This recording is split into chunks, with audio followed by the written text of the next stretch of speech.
욥기 강의 21번째 시간 시작하겠습니다.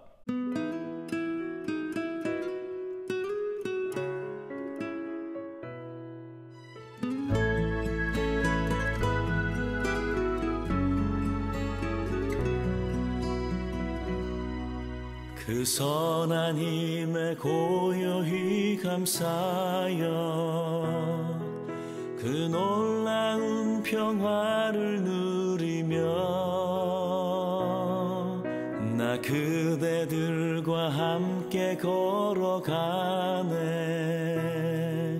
나 그대들과 한 해를 여네. 지나간 허물 어둠의 날들이 무겁게 내 영혼 짓눌러도 오 주여 우릴 외면치 마시고 약속의 구원을 이루소서. 그 선한 힘이 우릴 감싸시니 믿음으로 일어날 기대하네. 주 언제나 우리와 함께 계셔. 하루 또 하루가 늘 새로워.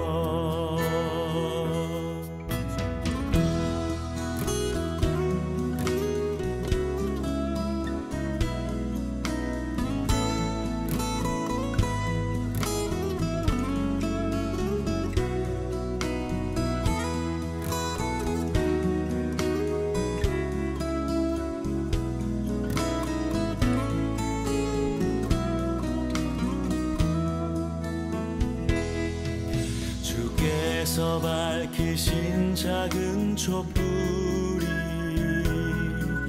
어둠을 헤치고 타오르네. 그 빛에 우리 모두 하나 되어 온 누리에 비추게 하소서. 이 고요함이 깊이 번져갈 때 저 가슴 벅찬 노래 들리네. 다시 하나가 되게 이끄소서. 당신의 빛이 빛나는 이 밤. 그 선한 힘이 우릴 감싸시니 믿음으로 일어날 일 기대하네. 주 언제나 우리와 함께 계셔. 하루 또 하루가 늘 새로워. 그 선한 힘이 우릴 감싸시니 믿음으로 일어날 일 기대하네. 주 언제나 우리와 함께 계셔. 하루 또 하루가 늘 새로워. 하루 또 하루가 늘 새로워. 하루 또 하루가 늘 새로워.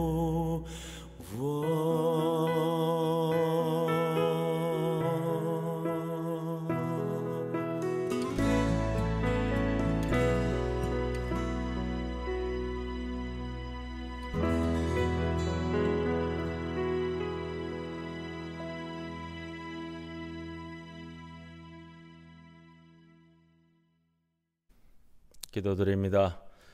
주님, 우리 모두에게 행복을 느끼며 사는 하루하루가 되게 하여 주옵소서. 눈물의 진실한 의미를 알게 하시고 작은 일도 소중히 여기게 하시며 맡기신 삶의 터전에서 만족하게 하옵소서. 헛된 욕망에 지친 어깨에 짐을 내려놓고 변화하는 세상의 거친 물결을 맞설 수 있는 지혜의 마음을 갖게 하여 주시옵소서. 맡은 일에 소홀함으로 잘못된 일을 남에게 미루는 비굴함을 버리게 하시고 역경과 좌절을 통하여 주님과 더욱 가까워지는 것에 감사하며 놀라우신 섭리에 온전히 우리의 몸을 내맡기고 항상 주님 주신 은혜를 기억하며 살아가는 주의 자녀들 되게 하여 주옵소서. 하늘을 바라보는 영혼이 빛으로 노래하게 하시고 삶의 자리에 늘 행복한 쉼터를 마련하는 주의 백성들로 삼아 주시옵소서. 오늘 3일 저녁 주님 앞에 무릎 꿇고 또 모였습니다. 우리에게 주시는 말씀을 통해 나머지 한 주간을 살아갈 수 있는 영적인 양식이 되게 하시고 이 영적인 양식을 얻어 힘있고 능력 있게 살아가는 주의 백성들 되게 하옵소서. 예수님의 이름으로 기도드리옵나이다. 아멘. 249장 찬송드립니다.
예, 오늘 욥기 강의 21번째 시간 16장 말씀인데요. 16장 말씀에서 1장부터 11절까지 봉독하고 오늘 내용은 16장을 다 다룰 거고요. 11절까지 봉독하겠습니다.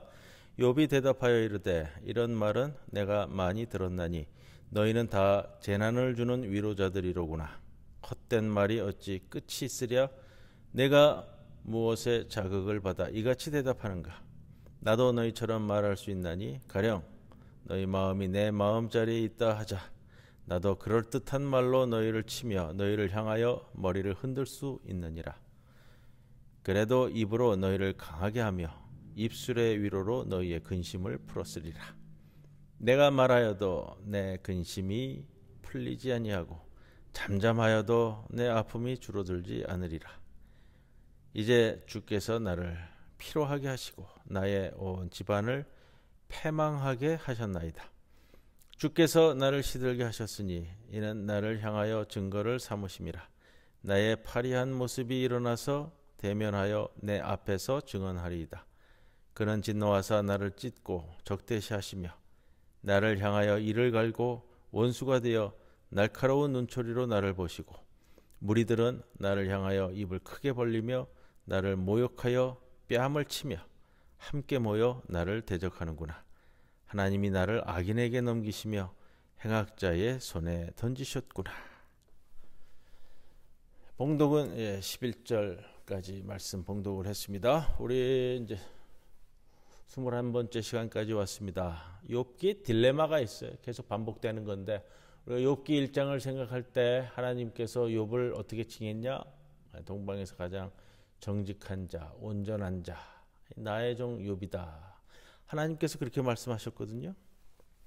근데 지금 친구도 뭐 관계성 속에서 딜레마는 그거예요. 바로 그런 상황에서 친구들은 계속해서 네가 죄를 지어서 징벌 받는 것이다. 그게 이제 내용들이 약간 뭐 좀 중첩되어지기도 하고 또 내용들이 심화되기도 하고 이렇게 흘러왔습니다만 가장 일반적인 시각은 그겁니다. 권선징악. 네가 죄를 지었기 때문에 뭐 네가 알든 모르든 또 보이지 않고 죄를 지었기 때문에 지금 이렇게 되는 것이다. 지난주에 나누었던 말씀 중에는 시차적인 것이다. 그때 저지른 죄가 점점 지금 와서 네가 벌을 받는 것이다. 뭐 엘리파스가 그렇게까지도 표현을 했는데, 자, 욥은 그거예요. 자신의 무고를 욥이 주장하고 있는 것이 아니에요. 욥기를 보면서 우리가 그거를 생각을 해야 됩니다. 욥은 자신의 무고를 자기가 주장하는 게 아니고 욥의 무고는 누가 주장했냐? 하나님이 먼저 주장했어요. 자, 욥의 입장에서 지금 정말로 오늘 뭐 표현에서도 굉장히 힘든 가운데 놓여져 있고 세상의 모든 이들이 자기를 향하여 관역을 쏜다 이렇게까지 표현하고 있는데요. 자, 오히려 어쩌면 그냥 내가 잘못한 것으로 여기고 내가 잘못을 회개하고 용서받고 하나님 앞에 서면 더 쉽게 갈 수 있어요. 근데 지금 그게 아니란 말이에요. 자, 내가 잘못해 벌 받는 것이니 회개한다면 쉽게 끝날 수 있어요. 근데 하나님이 욥을 무고하다 했거든요. 온전한 자라고 했고요. 정직한 자라고 했어요. 그러니까 완벽하다고 그러니까 지금 뭐라고 그러냐면은 자신의 무고를 계속 확인해 가는 거예요. 이게 욥의 출발서부터의 딜레마입니다. 우리가 볼 때. 이 상호 좀 충돌하는 장면인데 바로 그렇기 때문에 우리에게 주시는 말씀이 더 깊이가 있는 겁니다. 자, 1절에서 5절까지 그리고 보통 6절에서 17절까지 뭐 이렇게 그 다음에 18절 이하의 말씀으로 16장은 세 부분으로 보통 나누어지는데요. 1절에서 5절까지는 세 친구들의 헛된 위로 시도를 욥이 비판하고 있습니다. 이런 말은 내가 많이 들었다. 내용적으로 보면은 우리가 15장에 있는 엘리파스가 한 두 번째 말에 대한 욥의 대답이면서 또 뭐 호칭으로 보면은 세 친구 모두에게 또 동일하게 이야기하고 있는 것으로 그렇게 표현되고 있습니다. 자, 2절 말씀 제가 봉독을 좀 합니다. 헛된 말이 어찌 끝이 있으랴. 네가 무엇이 자극을 받아 이같이 대답하느냐. 이런 말은 내가 많이 들었다. 장황설이라고 그러잖아요. 장황설. 장황한 이야기들, 끝도 없이 이루어지는 이런 헛소리들. 그러면서 이 표현을 쓰고 있어요. 너희는 재난을 주는 위로자들이다. 위로자들인데 재난을 주는 위로자들. 번역을 조금 부드럽게 하겠습니다. 재난을 주는 위로자들이라는 표현보다는요, 고난을 주는 위로자들이다라는 표현이 오히려 더 정확할 것 같습니다. 고통을 주는 위로자들, 위로자들인데 위로자들이 왜 위로가 되지 않고 고통이 되어지는가? 이 고통에 대한 표현은 전도서, 시편, 이사야서에 이렇게 좀 종종 등장하는 표현인데요. 어떤 고통이냐? 지속적으로, 원어적인 뜻은 그거라고 그래요. 지속적으로 이 척추에 가해지는 고통. 우리 디스크 환자들이 이거 허리 아프면 꼼짝을 못하고 너무너무 아파하시는 경우 있잖아요. 이 척추에 지속적으로 가해지는 고통을 뜻할 때 이 표현을 쓴다고 그러는데, 인생 한복판에 내 척추에 가해지는 고통입니다. 욥의 친구들이 위로한답시고 왔는데 욥의 정신적, 영적 척추에 수도 없이 몽둥이질을 간다. 이렇게 볼 수 있습니다. 한번 생각해 보세요. 내 척추에 누가 몽둥이질을 계속 간다면 나만 할 수 있겠어요? 고통을 주는 위로자들이다라는 것은 그런 의미입니다. 3절에 헛된 말이 어찌 끝이 있으랴? 네가 무엇에 자극을 받아 이같이 대답하는가? 장황하게 이어지는 친구들의 위로를 비판합니다. 헛된 말의 끝이 없다. 헛된 말이 왜 이렇게 끝이 없느냐? 네가 무엇 때문에 이렇게 지속하느냐라는 거예요. 욥의 이 깊은 곳을 들여다보지 않고 자기중심적으로 분석하고 자기중심적으로 진단하고 자기중심적으로 처방해가지고 이걸 위로랍시고 주는데, 그 위로가 오히려 더 내 척추에 가해지는 몽둥이질과 같다라는 표현이죠. 자, 4절, 5절은 역지사지적 표현으로 이제 욥이 이야기하는데, 4절은 조금 부정적인 면으로, 5절은 또 이제 좀 긍정적인 표현으로 쓰고 있습니다. 4절에 나도 너희처럼 말할 수 있나니 가령 너희 마음이 내 마음 자리에 있다 하자. 나도 그럴듯한 말로 너희를 치며 너희를 향하여 머리를 흔들 수 있느니라. 자, 나와 내 친구들의 자리가 바뀌었으면 욥 자신도 그럴 수 있다라는 거예요. 뭐냐? 이 친구들처럼 그럴듯한 말로 고통당하는 그자를 회개시키기 위해서 거친 단죄의 말을 늘어놓고 그럴듯한 말을 동원해서 친구들을 공격하고, 도무지 회개할 마음이 없는 친구들에게는 머리를 흔들면서 당혹감을 준다. 마지막에 너희를 향하여 머리를 흔들 수 있느니라. 머리를 흔드는 거예요. 계속 얘기하고 안 듣는 것 같고 이해되지 않는 것 같고 막 그러니까 말을 하다가 조롱과 경멸의 표시로 이 머리를 흔드는 거, 지금 그걸 표현하거든요. 나도 그럴 수 있다. 부정적인 역지사지로서 내가 너희들 자리에 있었다면 나도 그럴 수 있겠구나. 자, 5절에 보면 이제 긍정적인 의미의 역지사지로 바뀌는데, 5절 보십시오. 그래도 입으로 너희를 강하게 하며 입술의 위로로 너희 근심을 풀었으리라. 그래도 입장이 바뀌었다면 욥 자신은 그렇게 생각하는 거예요. 곤경에 처한 친구들을 나 입술의 위로로 풀어줄 것이다. 자, 주석서를 보다 보니까 이제 이 5절에 대한 표현이 이제 뒷부분 31장에 욥이 정말로 그렇게 하는 것으로 서술되었다라고 각주를 붙였는데, 제가 그것까지 다 31장까지 다 살펴보고 오늘 강단에 오르지는 못했습니다. 31장 그때 가서 또 31장 이야기하면서요, 오늘 16장 5절에 대한 말씀도 다시 한번 좀 리마인드를 할 겁니다. 6절 내가 말하여도 내 근심이 풀리지 아니하고 잠잠하여도 내 아픔이 줄어들지 않으리라. 자, 6절에는 이제 현실로 돌아온 거예요. 다시 내가 이렇든 저렇든 이야기하여도 또 침묵을 하더라도 내 고통이 줄어들겠느냐라는 비탄적인 이제 표현이고요. 7절에 이제 주께서 나를 피로하게 하시고 나의 온 집안을 패망하게 하셨나이다. 이 다시 시작되는 욥의 비탄적인 표현인데 7절도 그렇고 8절도 그렇고 주께서라는 표현으로 시작이 되는데 이 표현은 원어를 보니까 주께서라기보다는 우리말로 표현한다면 당신이 나를 이렇게 만들었다. 물론 이제 2인칭 극존칭을 쓰는데 당신께서 나를 이렇게 만드신 것 아닙니까? 당신께서 나를 피로하게 하시고 나의 온 집안을 다 망해서 자식도 재산도 다 날려버리신 분이 당신 아닙니까? 이렇게 비탄 속에서 이제 선포하는 욥의 비탄입니다. 예.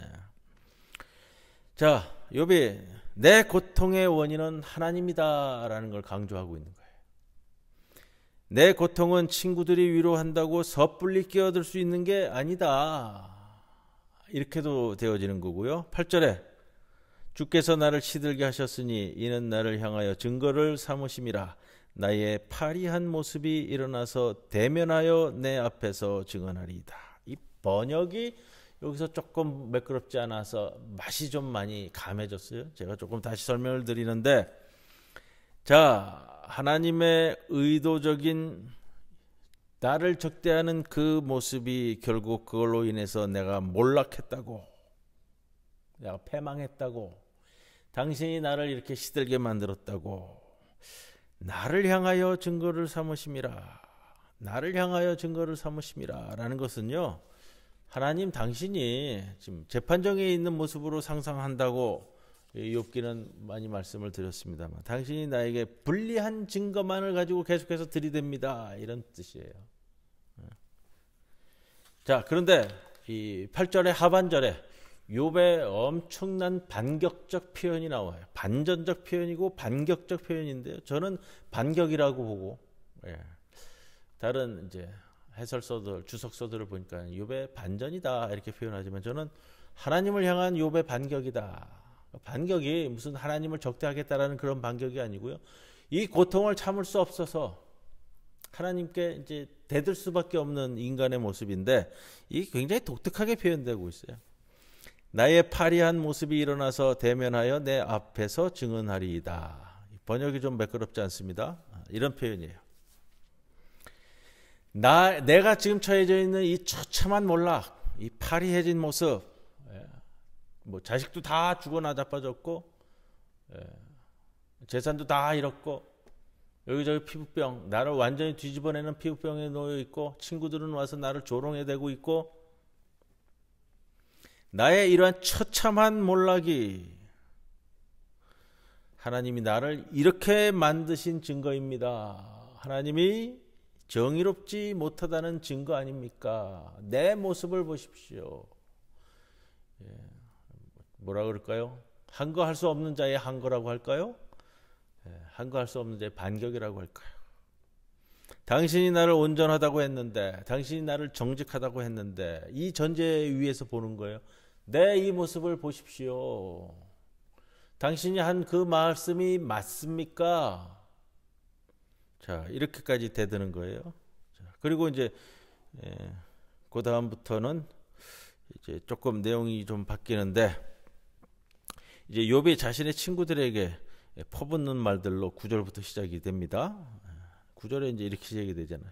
그는 진노하사 나를 찢고 적대하시며 나를 향하여 이를 갈고 원수가 되어 날카로운 눈초리로 나를 보시고, 무리들은 나를 향하여 입을 크게 벌리며 쭉 되어지는데, 나의 이 고난은 하나님의 이유 없는 적대 행위에 대한, 하나님의 이유 없는 진노에 대한 결과이다. 그 결과 이 세상의 무리들도 때를 지어 나를 공격하고 모욕하고 경멸하고 대적한다. 그래서 11절에 이렇게 표현합니다. 하나님이 나를 악인에게 넘기시며 행악자의 손에 던지셨구나. 하나님이 아예 나를 행악자들에게 던져버렸다. 내가 하나님에게 이렇게 버려졌는데. 그리고 그 비탄 섞인 말들을 쭉 이어갑니다. 그리고 이 표현에서는 17절이 욥의 핵심적인 구절이에요. 17절 봉독합니다. 그러나 내 손에는 포학이 없고 나의 기도는 정결하니라. 나의 손에는 포학함이 없고 나는 정결한 사람인데, 내 삶, 내 명예, 내 존엄, 내 위엄, 이렇게 처참하게 무너졌는데 나는 결코 내 죄 때문에 이런 재난이 닥쳤다는 것을 다 인정할 수 없다. 그러거든요. 그리고 18절부터는 이제 내용이 또 바뀌어서 하나님을 직접 불러 억울함을 호소하는 장면이에요. 친구들에게 직접 그 논리를 논박하기보다는 하나님을 찾아내 단판을 짓겠다. 그러면서 이제 호소를 하기 시작하는데 어디다 호소를 하느냐? 18절에 보십시오. 땅아, 내 피를 가리지 말라. 나의 부르짖음이 쉴 자리를 잡지 못하게 하라. 자, 이 참 눈물 섞인 표현인데, 땅아, 내 피를 가리지 말라.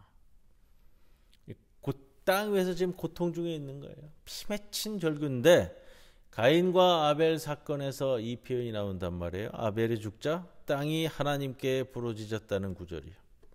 창세기 4장 10절에 아벨의 핏소리가 땅에서부터 하나님께 호소한다. 지금 이제 그 표현을 비로다 쓰고 있습니다. 땅아, 내 피를 가리지 말아라. 내가 이 고난 중에서 흘린 이 피를 땅이 호소를 해줘야 되는데 땅이 가려버린단 말이에요. 가리지 말라.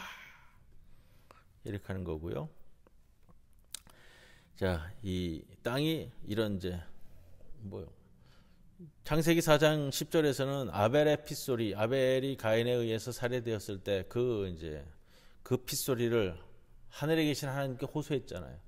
그래서 하나님께서 가인에게 나타나셔서 내 아우 아벨이 어디 있냐 이렇게 이제 진행이 됐는데, 자, 그거를 이제 염두에 두고 지금 인용해서 쓰여지는 표현입니다. 땅이 나의 부르짖음을 은닉하지 말아라. 이걸 요청하는 겁니다. 또 뒷표현 너무 의미 있는 표현이라 돼서 제가 그러는 거예요. 나의 부르짖음이 쉴 자리를 잡지 못하게 하라. 나의 부르짖음이 쉴 자리를 잡지 못하게 하라. 이것은요, 쉴 자리라는 것은 뭐냐면 무덤이에요. 무덤. 영원히 쉬는 자리. 매장지를 얘기한단 말이에요. 매장지. 이 표현은 뭐냐면요, 쉽게 말씀드리는 나의 부르짖음이 매장되지 않게 하라. 나의 부르짖음을 매장하지 말아라. 땅에게 호소하는 거예요. 땅이 외쳐달라는 거예요. 그리고 19절에는 하늘에 호소를 합니다. 19절, 지금 나의 증인이 하늘에 계시고 나의 중보자가 높은 데 계시니라. 하늘에 대한 개념은 뭐냐면요, 땅은 속임이 있고 불평이 있고 불만이 있고 불평등이 있는 땅인데 하늘은 그게 아니란 말이에요, 개념적으로. 그래서 나의 증인이 하늘에 계시고 나의 중보자도 높은 데 계신다. 이 증인이나 중보자나 지금 비슷한 표현을 써서 일반적으로는 그냥 같은 증인이라는 표현을 쓰는 게 나을 것 같습니다, 번역이. 자, 하늘도 욥이 증인으로 불러냈어. 하늘의 개념은 내가 당하는 이 고통당하는 이 땅보다, 이 땅에서 볼 때보다 하늘이라면 불편부당하지 않게 살피시고 감찰하고 감시하고 평가하는, 개념적인 표현으로는 하나님의 전지적인 관점, 하나님의 전지적인 시각, 이걸 나타내는 게 이제 하늘에 대한 표현입니다. 나의 증인, 나의 중보자라는 개념으로 끌어들입니다. 그 하늘을. 그 하늘이 우리가 개념적으로 가지고 있는 불편부당하지 않게 공정하게 바라보는 하나님의 시각을 나타내는 그 하늘을 나의 증인으로, 나의 중보자로 이 재판 과정에서 불러들이는 거예요. 그 이유를 20절에 이렇게 이야기합니다. 나의 친구는 나를 조롱하고 내 눈은 하나님을 향하여 눈물을 흘리니. 아무도 중재해 주지 않기 때문에, 내가 지금 이 파국에까지 떨어졌는데도 아무도 나를 변호해 줄 리도 없고, 계속 반복되는 표현입니다만 좀 이 시스템을 기억할 필요가 있습니다. 1장에서 시작될 때 검사가 사탄으로 섰고요, 재판장이 하나님으로 섰고요, 그 다음에 피고는 지금 누구예요? 그죠? 욥이잖아요. 그 변호사는 누가 돼야 되냐면은 이 세 친구들이 위로자이면서 변호사가 돼야 되는데, 일이 진행되면서 보면서 이 검사인 사탄은 빠져버리고 검사의 자리에 친구들이 갔고요. 변호사가 없는 거예요. 변호사가. 변호사가 없다 보니까 욥이 지난번에 외쳤던 건 모르죠. 뭐죠? 하나님을, 내가 피고니까 하나님을 원고의 자리로 끌어내려서 단판 짓겠다. 조금 도식적인 표현입니다만 의미 있는 표현이라고 저는 생각을 하고요. 자, 여기에서는 이제 또 보게 됩니다. 21절에 사람과 하나님 사이에와 인자와 그 이웃 사이에 중재하시기를 원하노니 수년이 지나면 나는 돌아오지 못할 길로 갈 것입니다. 22절은 뭐 이렇게 진행되다가 수년이 지나면 나 죽어버리고 없지 않느냐. 그러니까 이 재판을 지금 진행을 해야 되는데 참 답답한 거죠. 그래서 아무도 중재해 주지 않기 때문에 중재해 줄 사람을 탄원하는 거예요. 부르는 겁니다. 고대 근동에서 있었던 그 신화적 개념으로는 그 천상회의에 천상회의에서 하나님과 그다음에 내가 재판받는 상황에서 내 증인, 내가 부르는 내 증인, 나를 보호해줄 내 증인, 그다음에 내 중보자, 변호사 이렇게 줄줄이 불러서 탄원을 해야 되는데 욥이 이 표현을 본다면 자신과 하나님 사이를 재판해줄 더 높은 판결자가 있다고 생각하는 것처럼 보여요. 표현이. 사람과 하나님 사이에와 인자와 그 이웃 사이에 중재하기를 원하노니 뭐 이런 표현을 보면서는요. 하늘에 자신의 증인, 재판관, 중보자, 변호사가 있기에 자신에게 재판이 유리하게 전개될 것이라고 생각하는 모습도 보입니다. 이런 법정은 하나님의 이 신학자들이 표현하는 것인데 하나님의 천상 법정을 넘어선 천천상 법정이다. 그 위에 더 높은 법정. 하나님이 나를 지금 이렇게 고통 속에 집어넣어 놨는데 그거를 재판해 줄 더 위의 상위 법정에 호소하고 있다. 이렇게 표현하기도 하지만 꼭 그런 것 같지도 않아요. 하나님도 소환되는 그 위의 법정 이렇게 보여지는 것보다는요. 욥이 하나님을 법정에 세우겠다라는 것은 뭐 관념적으로 맞는데 그리고 그걸 통해서 이야기하는 것은 하나님으로 하여금 더 좋은 하나님이 되라고 요청하고 있는 부분도 맞는데 자, 욥같이 하늘 더 위에 하나님의 법정 위에 천상 법정을 생각하기는 좀 어려울 것 같고요. 오히려 또 다른 면에서 접근해서 이 부분을 해석한다면 저는 이렇게 해석하고 싶습니다. 욥이 하나님을 불러다가 뭐 원고의 자리도 세우든 어디에 세우든 욥의 친구들이 생각하는 하나님, 욥이 생각할 땐 그게 아니라는 거예요. 욥이 친구들이 이야기하고 있는 그 교리적인 하나님, 욥의 친구들이 이야기하고 있는 전통적인 신조와 교조적인 하나님, 그 하나님을 고소하고 그 하나님을 고소해서 자신이 고통당하고 있는 것을 풀고자 하는 것. 나를 정직한 자, 온전한 자라고 했는데 이 모양으로밖에 나를 내비두지 않은 그 하나님을 나는 믿지 않기로 했다. 오해하고서 이 표현을 들으시면 안 되고요. 내가 바라는 나의 하나님은 그런 하나님이 아니라 더 위대하신 하나님, 더 좋으신 하나님이다. 더 정의로운 하나님, 더 공의로운 하나님이다. 그렇기 때문에 욥기에서도 계속 반복이 되는 게 이제 정이라는 미슈파트라는 단어하고 제덱이라는 의의 표현을 계속 반복을 하고 있고요. 자, 정의로운 하나님을 넘어서서 의로운 하나님, 공의, 제덱이라는 것은 신적인 의를 나타낸다고 말씀드렸고요. 하나님의 자비와 국률을 담고 있는 의라고 말씀을 드렸어요. 자, 그러면서 욥이 지금 요구하고 있는 것은 뭐냐? 오늘 이제 마무리를 지어야 되는데 이 말씀을 드리고 싶어요. 계속해서 하나님을 법정에 세우려고 요청을 한다고요. 어디 가서 잘못 표현했다가는 뭐 하나님을 모욕하는 것처럼 들리는데 그런 개념이 아니라 하나님을 계속해서 자극을 해요. 자극. 왜 자극할까요? 나의 이 고통스러운 일, 나의 이 이해할 수 없는 일, 이 현장에 하나님이 나타나시라는 거예요. 속히 내가 요청하는 것이 내가 이겨낼 수 없는 이 고통, 이 어려움, 이 환난 속에서 내가 이렇게 울부짖는 가운데서 하나님이 속히 이 자리에 임재해 주시기를 바라면서 계속해서 뭐라고 그럴까요? 하나님을 자극한다라고 하기는 의미적으로는 그게 맞는데 계속해서 하나님께 요청하는 부분이 바로 그것이다. 오늘도 아주 극단적으로까지 가면서 하나님이 나를 이 모양으로 만드셨는데 그러면서 계속 요청하는 것은 자 이제 하나님께서 이 자리에 나타나셔서 나를 돌아보시라라는 거거든요. 근데 오늘 이제 16장인데 이게 저 뒤에 38장 이후에 가기까지 하나님이 나타나시지 않는단 말이에요. 그러면서 이제 조금 더 일보하는 모든 모습들을 보게 됩니다. 오늘 여기까지 말씀 나누겠습니다. 찬송가 250장 찬송 드립니다.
주 앞에 흐르는 생명수 날 씻어 정하게 하시네.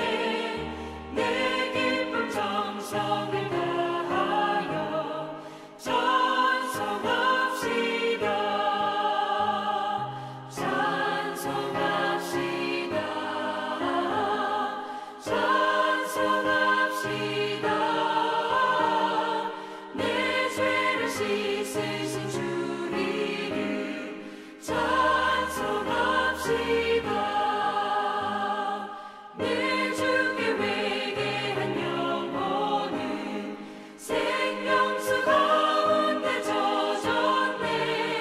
흠없고 순전한 주 이름 찬송합시다.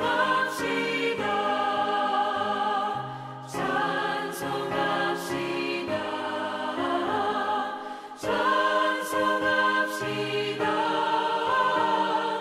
내 죄를 씻으신 주 이름 찬송합시다.